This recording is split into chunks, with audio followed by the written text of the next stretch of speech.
Hey there, it was about time I made another video. I had lots of things going on, including cleaning this lovely Halda P. I don't speak Swedish at all, so I googled a bit and found out that one of the Swedish words for portable is written almost exactly the same as its English counterpart, but of course pronounced differently. Portable, or something like that. Pardon my horrible accent, but that probably explains the P. These machines were produced from 1951 through 1958. According to the serial number, which can be found just behind the ribbon cover on the right side, this machine was built in 1956. The Halda P is the predecessor of the Facit TP1. Halda had already merged with Facit in 1938, and the company was then known as Halda Facit Aktiebolag. Facitman and the Facit name are prominently visible on the front cover of the Halda portable manual. Garen from the Hot Rod Typewriter Company made a comparison video on the Halda portable and the Facit TP1. I've provided a link to it in the description of this video. This is definitely not a mint machine. On the ribbon cover, you have ring drag marks from returning the carriage. The most used keys are smoother than others. This machine was predominantly used by left shift users, since that key is completely smooth whilst the right shift key still has some of the original texture. Other keyboard controls are the shifts on the left side and the return key on the right side. It's a very basic machine without a tabulator. Behind the keyboard you'll find the color selector on the left side and the shiny margin release button on the right side.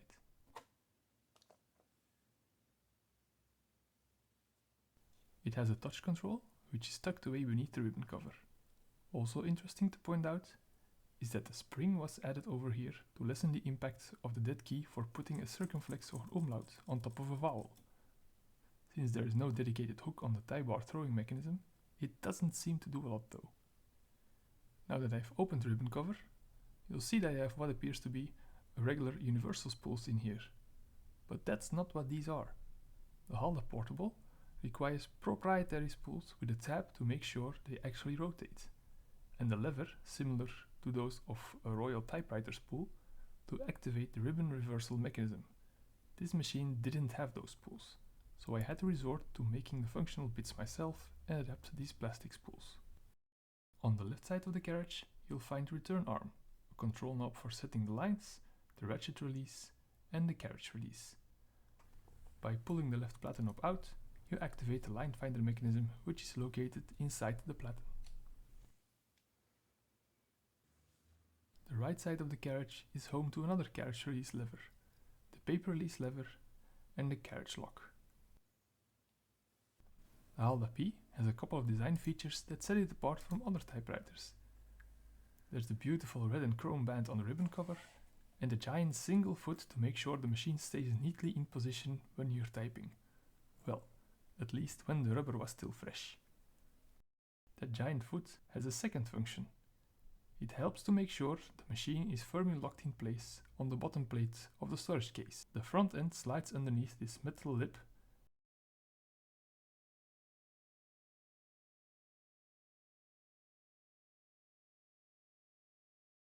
and the two levers in the back make sure it stays there. For me, it was a bit counterintuitive to have to pull the machine out of the case backhand first. And there's also the location of the margin setting tabs. When you look around the typewriter, you don't see them. The machine seems to be a single closed green block. But when you pull on the back of the carriage, it flips open and reveals the margin setting. You'll also find the paper support here, which you flip up and then close the back again. I think this is a nice piece of design. Now that the paper support is up, I think it's time for a little bit of typing.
See you around next time.